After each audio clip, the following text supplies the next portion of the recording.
Welcome to Recovery Comes Home Radio, your go-to podcast for all things related to addiction recovery. Whether you are an individual in recovery, a concerned loved one, or a dedicated professional, this podcast is tailored just for you. Here we are all about empowering you with the tools, insights, and inspiration you need to move forward. So grab your headphones, tune in, and let's embark on this transformative journey together. Hello, everyone, and welcome to another episode of Recovery Comes Home Radio, your go-to podcast for all things addiction recovery. I'm really excited today to have Joel Gandara. We've met and talked, and he just has an incredible story of overcoming odds and just really doing self-development work on himself and constantly striving to be better every day. So please tell us about your story and introduce yourself to our audience, Joel. You got it. Thanks for having me, Adrian. Joel Gandara. I am 48 years old, married for almost 22 years, 4 kids. And let's see, I live in South Florida, originally born in Cuba. And I came here. It was a rough, traumatic experience for me as a young kid on a boat for 12 hours. It was pretty rough. And then grew up in a pretty poor neighborhood outside of Oakland, California, in a rough neighborhood. Never felt like I fit in, like I should be there. I always felt a little bit in danger. I got in fights and things like that. So worked really hard, built up some businesses, lost everything, built up a portfolio of real estate, lost everything, and just had to keep resetting and starting over in my life.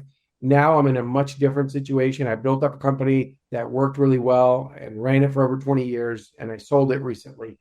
And now I just get to do what I absolutely love. And it's not just self-improvement on me, which I've been doing for a long time, but now I get to share my journey and bring people along. And the most rewarding thing is not how much money I've made in my life, but it's the people part. Being married for over 20 years with my absolute best friend, having a great relationship with our 4 kids, and now getting to bring people along on this journey, helping them to improve themselves. That's the most rewarding thing I've ever done. Absolutely. And I wanted to bring you on today to talk to our specific audience is people that are either in addiction recovery themselves, have a loved one who's in addiction recovery, or are professionals that are in this field.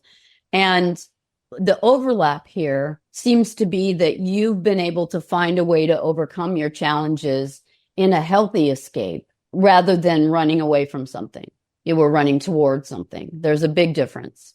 Can you talk about that a little bit? Yeah. When giving up equals this lifestyle and it hurts enough and you don't want that, for me, I then equated to, well, I don't want to go back to this. I don't want to live in this situation. What could be better? So I dream a little bit. Well, let's see if I could get to the next level up. It's not that my life's going to be amazing overnight, but if I could just improve it a little bit, that means maybe I don't have to get in a fight with somebody. I don't have to put my head down when I walk by somebody because they're a thug and they want to fight me in a bad neighborhood.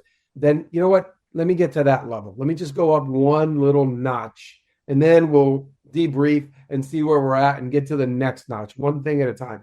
That's how it's been for me. I just didn't want to settle for where I was at. Now, that doesn't mean that it's this elusive life of never hitting a target. I've been able to let go a little bit over the years and say, you know what? I am where I need to be. I'm not chasing money. I'm not trying to make more money.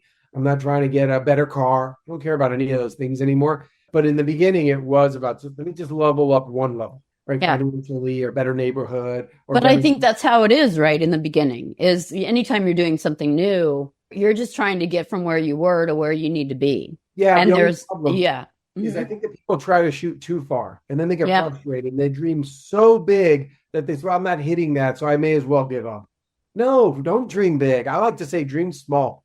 Have a bunch of little dreams. Here's where I hope to be next week. Let's say I'm going to start getting more physically fit, but I can't do 10 push-ups. My goal is to hit 10 push-ups, not 100, 10. Just dream on 10. You hit 10 push-ups next week, right? Do 5 a day. Absolutely. And you bring up an excellent point, because in the recovery communities, a lot of times they tell you you're going to have a life beyond your wildest dreams.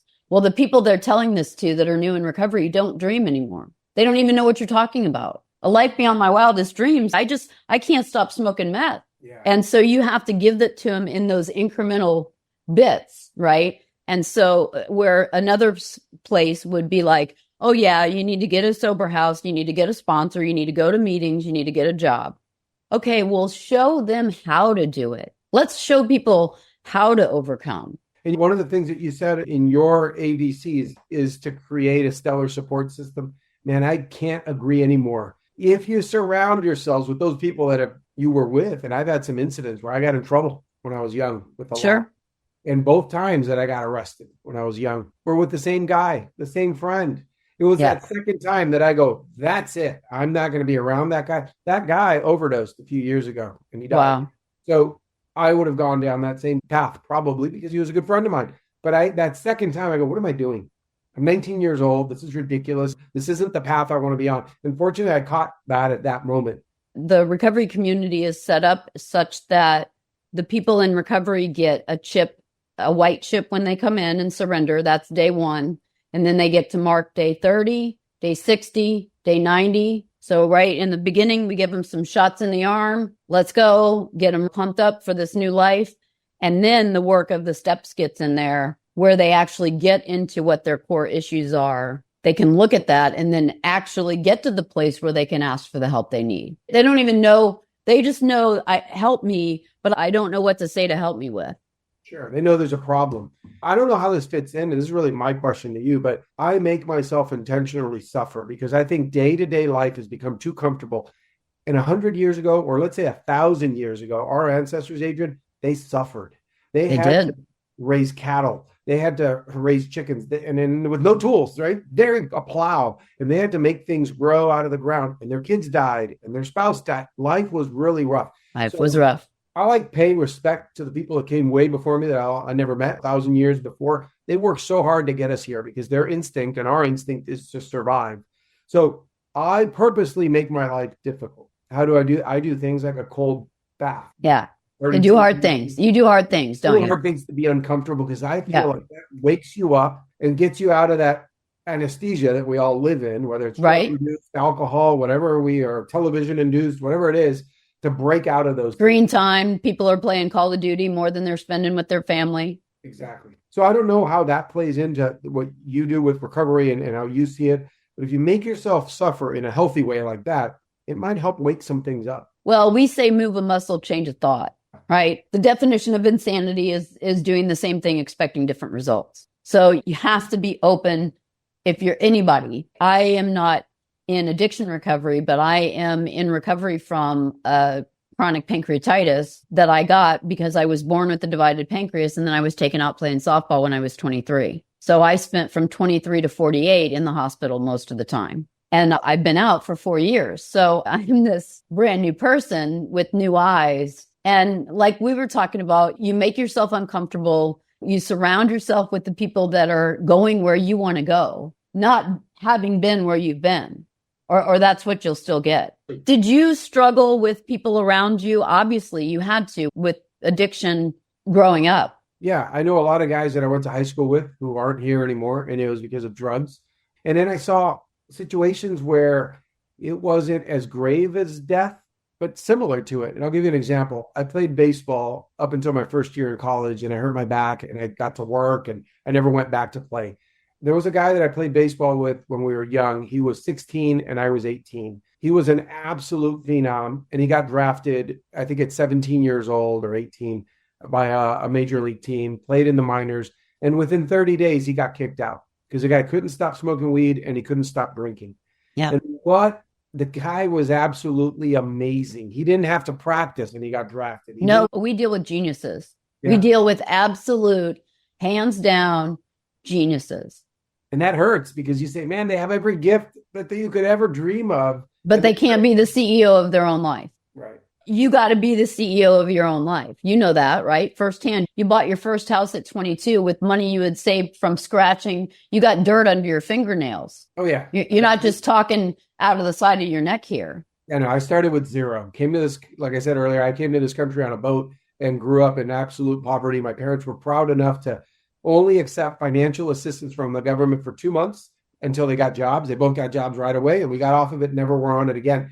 But that meant living really poor. We rented a basement. We lived pretty bad for a while, but things get better over time if you work really hard at it, at least in my example. And it's not perfect. I look at where my life is today and I go, wow, this is amazing that I got to here. Well, it wasn't this upward perfect trajectory. It was constant ups and downs. It was moments Right. of wanting to just give up on everything because this is too painful. This hurts. I have no support. Nobody cares. Yeah, well, nobody cares. I had to do it for myself. But I think it takes getting to that dark place. That's something that we all, addicted, not addicted, I think it's a continuum. I think we're all somewhere on that addiction spectrum.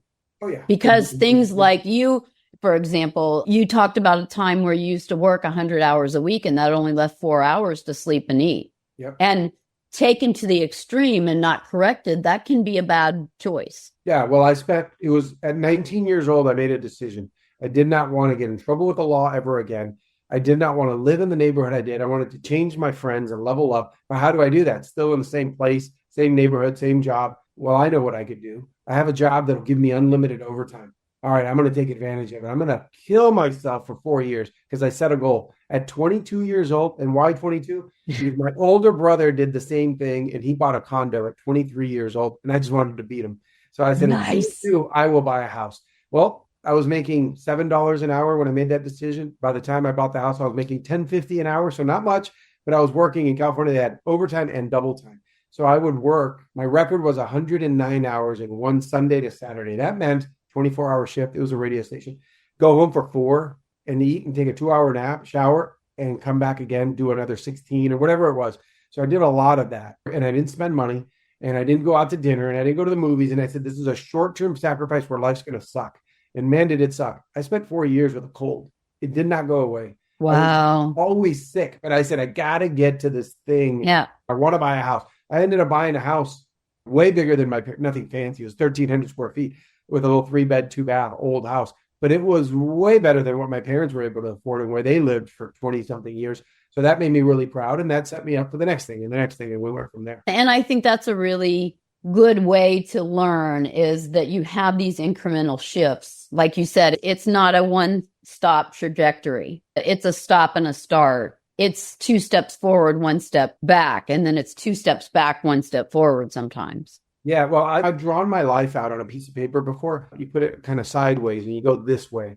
And when you start, it's the year I was born. In my case, 1975, it's here. And if you draw a line across that middle of the page all the way left to right, that's average, that's normal. Any points above it are great moments in your life. Any points below it are bad moments. And along the bottom, you put all the years, right? And it leads us all the way to today. And when came to this country, absolutely fantastic, above the line. That's a great thing. It set me up for success just by being in a better location. Then, I don't know, maybe it's got in a bad fight when I was 7 years old. Well, that's way below the line, right? And as I graph my life, it's up and down. But over time, taking good decisions, which I had to learn over time, the points start getting a little higher. The lows aren't as low over the years. That's right. Right? But here's what I've noticed. Every rock bottom low point that I've had, I'm eternally grateful for it because it was that moment that I made massive decisions to then get me to the next point where a year or two later, I go, wow, look where I'm at. I'm way above the line in this moment. Oh, it's because that rock bottom. So I'm grateful for it. I'm glad that you pointed that out because it is the rock bottom that forces you out of complacency to take action. And one thing that, not to get too scientific or geeky, but one thing that happens is drugs and alcohol affect the prefrontal cortex. And that's where all the executive decision-making takes place. The reactionary brain back here in our reptilian self is just fighting or flighting. And it happens first, right? The reptilian brain activates first. And it's not until later that the prefrontal cortex takes over. And you got to learn as you grow up to get that prefrontal cortex online faster and faster. But in people with drug addiction or any kind of addiction, actually, because they found that it's not the drugs or substances, right? It is, Gabor Mate says the absence of addiction is not sobriety. It's connection. They've lost connection with themselves, with their families. It lost everything in a different way, but the places are no less dark. You had to go crawl your way back. And like you said, for 4 years, almost kill yourself. My question to you is what would you say to somebody who's struggling to make that switch from intrinsic motivation, which is what they need to, but they're getting extrinsic motivation? And that extrinsic, where are they getting it from? They're getting it from themselves, their connection to God. That's the intrinsic. Yeah. Yeah, but you said they're currently getting it extrinsically? Yeah, from other people.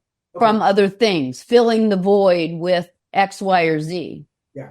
So I love to challenge myself. Let's say, like many millions, I've got an addiction to caffeine. I drink coffee every morning. I drink a few cups. So I love playing the game of, hey, you know what? I am stronger than caffeine. For the next 3, 4, 5 days, I'm not having any, right? I love to eat food. I love food. Well, then you know what? The next 72 hours, I'm not having one thing. I love testing these things about myself, and I love guiding people to do them because over time, we start building these small victories of, wow, sure, I had to take an ibuprofen for the last 3 days, let's say, because I didn't have any caffeine and I can't live with a headache all day, but I beat it. Day 4, I don't even need the ibuprofen pill that I took after it, right? But I just got this victory under my belt that, hey, I'm in charge. I'm running this show. This is my life. I do what I want to do. Over time, if we're very observant in life, I think we start to learn things such as it doesn't matter what other people are doing. It doesn't matter what other people are thinking. It's all about me. I need to live the best life that I can. I used to chase money up until I was 38 years old, and I had a transitional moment in my life. Why was I chasing money? Because I didn't want to be that poor kid anymore, because I wanted to have snacks at school, and the other kids bought the donut on the donut day, and I didn't have the 35 cents. So that put something in my head of, I need to make money. I can't be in this situation. I don't want the hand-me-down pants from my cousins or my friends with hem marks. I want my own new pants, right? I have all these things in my head until something happened. At 38 years old, I was riding bike with my kids. I had already built a successful business. I'd bought a beautiful house in a beautiful neighborhood, great wife, great kids. And here I am riding bike, middle of the day, middle of summer, with my 2 oldest boys, and they were in elementary school. They're men now. And we were riding bike, and we just moved into this neighborhood. And 2 blocks down, there are homes of professional athletes right in our gated community. But those are like the bigger homes and 2 blocks away. And we're riding bike, and I say, oh man, I'm going to shock my boys when they see this street. And we go down that street, and they got blown away and said, I can't believe these houses. Why didn't we buy one of these? And granted, my house is very nice, but these that I'm talking about are 15,000 square feet. Like Palm Beach, right? Yeah. Well, these are in Weston, Florida. Oh, Weston, sure. But very nice homes. And so I give some insight to my 2 boys. And this, man, they say how sometimes kids or teaching someone something teaches you more. This moment changed my life. I said to my boys, I said, you know what? I could have bought one of these houses. But you guys understand something. If I bought one of these houses, I'd be paying this much money every month to the bank, to property taxes, to help cleaning the house. I mean, it would just be so much because it's such a big home, the air conditioning bill, everything. And I said to them, and have you guys noticed we've spent the last few hours riding bike, riding to all the parks. We've seen a lot of moms out here and we've seen a lot of kids. We haven't seen a single dad today. And the reason that I get to use you guys so much and give you everything of me is because I'm not worried. I bought that house cash. And I don't have any stress, and I get to be with you guys. And my business makes money or doesn't make a lot, I'm happy. That moment, it clicked when my boys said to me, we're happy with the house we have. We'd rather be with you than have that big house. Wow. What a great moment. That was 10 years ago, a couple months from now. Oh, and it changed my life. Really cool. That's really cool. I was talking with you earlier before we started recording about that pink cloud that some people get on in the beginning because they're starting to get things back, right? It happens quickly, but they haven't matured enough sometimes to have those things. We're a housing community, so we don't say you can't have your car, but we tell the parents, our suggestion is wait a year before the kid gets a car. He needs to be able to raise his hand in a meeting and say, I need a ride. He needs to be able to figure out the bus schedule. He needs to know how to get a job, write a resume, speak to someone in authority by looking them in the eye, not looking down, not looking on their screen, not dressing inappropriately to a job interview, all of these things that are just normal things to those of us who were grown up offline seem to be lost in this society. 100%. I have 4 kids. I've been living this for the last 18 plus years, but I do see a difference. My wife and I are very intentional about those things. Extremely. I mean, we've led seminars on how to lead successful and strong children. This is so important. I see it every single day. We've fortunately not only been able to affect our 4 kids, but through showing what we do to others, they've adjusted the way they lead their lives with their kids. But here's one that's big for me. When my kids started bringing friends over and those friends wouldn't get up when I walked in the house and say hello to me, or those friends would just go, hey, and walk away from me, I instantly got to affect those kids' lives. And I'll show you how. The kids would leave and I'd tell my kids, my older ones at the time, when they were kids, your friend came over and he did this, this, and this. How's that different from what we do? And they go, no, if I am at someone's house, my son's saying, I'll get up and I'll shake the dad's hand. The mom thank him for letting me be here, blah, blah, blah. All the examples. All the niceties and politeness examples. And how are you doing? And it's so thank you for having me over. So then I've said to them, my next thing is always, well, that kid didn't do that. He's not welcome in my house. So he either changes that or he doesn't come back. Yeah. Instantly, the next day or next week or whenever that kid comes over again, hi, Mr. Gandara, thank you for having me, and shakes my hand. I don't know what conversation my kids have with those friends of theirs, but I can tell you 180. They've done something. Maybe that kid's not getting it home. That right. My son in one conversation made that kid change. And I've had boys line up, stand up, and line up in front of me, and one by one shake my hand because they were on the couch with my kids, and now they've changed their way of being. I love being that little bit of light, maybe, that set them on a new trajectory. Because you never know, right? Those little things. Somebody also could have told them something similar to that down the road 5 years before. But the way in which you decided to take your time and share your wisdom and not just condemn and say, well, that kid's not welcome back here. No, talk with your kids. It's about connection and communication and say, no, here's the reasons why. It's because I want you to be a better person. And how you're going to be a better person is surrounding yourself with other people that want to be better. That's right. And raising our standards. I want to be with people who are great. I want to be with good listeners. I like being a good listener. I like listening to people. I want them to listen to me too and listen to each other. It really bothers me if I'm in a conversation of 4 people and that one person is talking to me and they're not looking at the other people.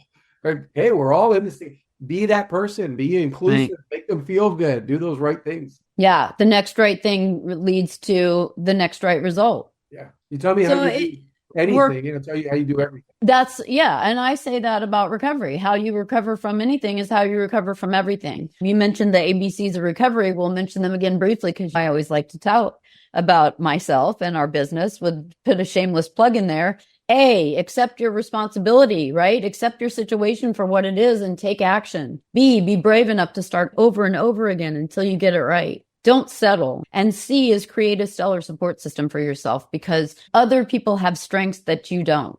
Love it. What would you say? So we're coming to our end of our time here. I'm going to have you back on because I've got a million questions for you. But if you could sit across from that 10-year-old on his first day at school, taking an English as a second language class, what would you say to keep him away from the extremes of life? Not let that workaholism take over your life. Use it as a mechanism to fuel you to get out of your current situation. Yeah. So I've done some of this work before with my fear, not on that topic, but I've done it with my fear of the water, coming here on a boat as a kid and letting that traumatize me. The water scares me. And I've tackled that fear. I'm scuba certified. I've gone down the ocean and all that sort of thing. But it took that conversation with the little kid self, right? Imagining myself, in that case that I'm explaining, in the pool, the deep end of my pool, and me guiding that small Joel through it and saying, you're going to be okay. Keep going, nice and steady, slow down. By the way, it kind of answers that question because it's the same advice. It's don't worry, don't panic, don't hyperventilate, don't get all worked up. Go slow and steady. Keep kicking in the water, nice and easy. Same thing with answering your question. So when I was young, I thought I had to get out of the ghetto. I had to make money. I had to steal stuff. I had to do whatever it took to get ahead. So the advice would be the exact same. Just keep kicking, steady and slow. You don't have to kill yourself. Start early, start training, eat right, sleep, exercise, all the proper things that we should do. And don't get overwhelmed. It's all going to be okay. In the end, most times, things are okay. You think of the worst things we've been through in our life, but then we're over them. We go, okay, it sucked. It was bad, but I'm over it and I'm feeling better and life's better now than it was at that moment. Yeah. For our audience, those are critical words because in the beginning, it's so important to acknowledge those small wins. And really, like you had mentioned earlier, that this doesn't need to be like, oh my God, I've got to get all my shit together and have all my ducks in a row. And I'm scared to death. And I'm not ever going to tell anybody that because I'm an egomaniac with an inferiority complex. And really looking at themselves and going, I have one thing that I can control, and that's the next choice. What do I choose in this moment? And you have really beautifully said, you were recently in a Canvas Rebel article, and I think you said, my life has not been easy, but the challenges I overcame taught me to appreciate what I have today. Yeah, and I could tell you a quick story on that. As a small kid on a boat for 12 hours, 4 of those hours to get to this country were a bad storm. And when I say a bad storm, I mean 70-person capacity in a boat that's not made for passengers. It was a shrimp type boat, a fishing boat, a little roof on top. That's all it was, no walls. 150 of us in that 70-person capacity boat, right? Jam-packed with people. And 4 of those hours was a rough storm. And when it went up, I saw sky. It's all you could do was sky. You didn't see the water. And when it would come down, which happened over and over, it was 4 walls of water. And that's all you saw. And it happened for 4 hours straight. I was a little kid, but that is etched. That's graffiti. That's tattooed in my brain. It's Sure. the reason for my fear of water. In my book, I have a whole chapter on conquering fear. And that's where that chapter came from. It's this fear. I smell the ocean. It reminds you of the moment we were in that boat and just all the reminders of everything that came with that. But I'm here and I made it. And I could have used that as my crutch of, I've got this trauma. I've got this fear. Yeah, I've got a trauma. So I'm not going to jump in the ocean until I know how to swim. I'm not going to do the bad things that are leading me to danger. But I'll tell you what, I'm so grateful that I went through that because it's really made me, because I've taken some choices, some decisions, and some action to get me into a good place. So I have something that has affected my life for the last 40 plus years. When I walk into, it used to be in my drawer, but now I moved it up I gave it a premium location. When you go into my closet, all my shirts go one way, but there's this dedicated space that's one shirt that's out of place. And it's not the profile. I see the front of it. And it's the shirt that I wore on the boat when I came to Cuba. And this means so much to me.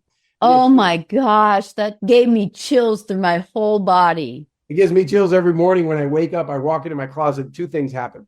Number one, God, am I grateful, because so many of those boats went to the bottom of the ocean and people died. There weren't enough life jackets. It was a rough storm. A lot of people died because there was a bunch of boats leaving at the same time. And the other one is, I'm here to make a difference. I'm here for a reason.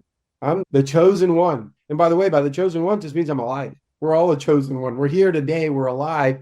Let's go do something about it. So number one, be grateful. And number 2, go do something. Go do something big. And big means tiny at first, a little bit bigger later, and eventually you get to that big success. Right, because how do you build up muscle? You have to break it down first. And those break it down moments, they can be tsunamis, like you talked about earlier, or they can be ripples. They can be the sea just washing up and kissing the shore. But if you're just like this and you don't have the highs and lows, you're just flatlined. That's dead. That's not living. I lived my life as an extremist all my life. I did everything 100%. I went all out. It's the reason I've never used drugs in my life. I never have, because I know what would happen if I did. I have a feeling, so I don't. But yeah, I went a lot of extremes, and my life was this ping pong or pinball. Yeah.